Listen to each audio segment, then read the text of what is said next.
রুটিটা খেয়ে নে। থ্যাংক ইউ দিদি। কি ব্যাপার, গলাটা কেমন চেনা চেনা লাগলো না?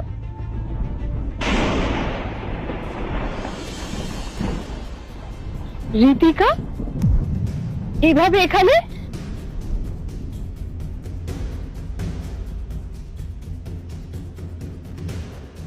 কি হলো মা, তুমি এখানে এভাবে রয়েছো?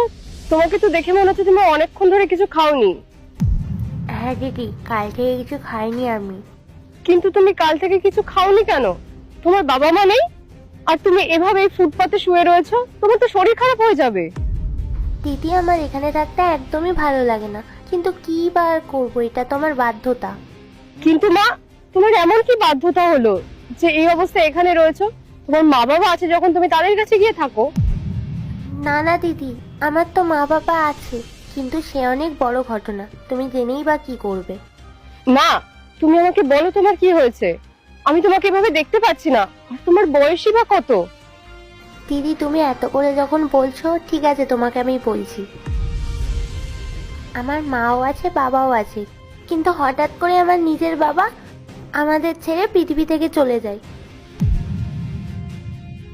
তারপর আমার মা আরেকটা বিয়ে করে, কিন্তু সেই সৎ বাবা আমাকে একদম দু চোখে দেখতে পারতো না। তারপর হঠাৎ একদিন আমার মা কোনো একটা কাজে বাইরে গেলেন, তারপর সেই সুযোগে আমার সৎ বাবা বাড়িতে কোনো একটা মেয়ে নিয়ে আসলো।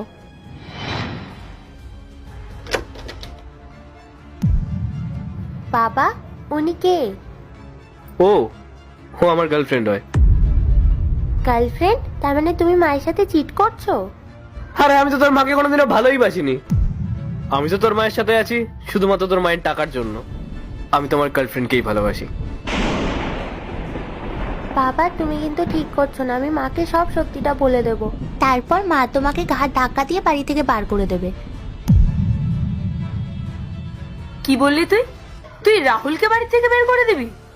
ঠিক আছে, তার আগে আমি একটা কাজ করি, আমি তোকেই বাড়ি থেকে বের করে দিই। এটা রাখ, রাখ, না, ওঠ, না, উঠতে বললাম তো, ছাড়ো না, চল। না, তোকে তো আমি, চল বেরো, লাগছে আমার, বেরিয়ে যা। ছেড়ে দাও।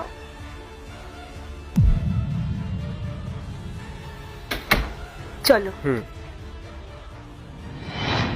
সে আমাকে বাড়ি থেকে বের করে দেয়, তাই আমি রাস্তায় থাকি। কেউ এসে খাবার দিলে খেয়ে নি, না হলে না খেয়েই কাটাতে হয়। তো তুমি তোমার মাকে সবকিছু বলার চেষ্টা করোনি? কলের মাধ্যমে বা অন্য কোনো ভাবে?